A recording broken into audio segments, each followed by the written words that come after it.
SEO was all about how do we work with Google's rules so that we're the ones that are found. But what's going to happen with GPT-3 and others, including the one that Google is building as fast as they can, is instead of it being one company controlling its own narrative, it's going to be this sort of super system that sees what's going on across. So it's going to be really hard to control the way it talks to people. And because we give computers the benefit of the doubt, we're going to think it's right, even though it's going to be wrong a lot, because it doesn't know anything.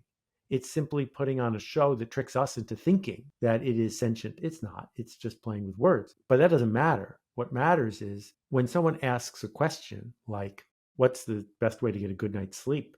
It's not going to be up to you and your magical team of social media gnomes to somehow trick the search engines into coming up first. It's going to be a whole different environment, which is why real brands that actually stand for something, not that are simply manufactured, are going to be worth even more going forward because they're part of the culture.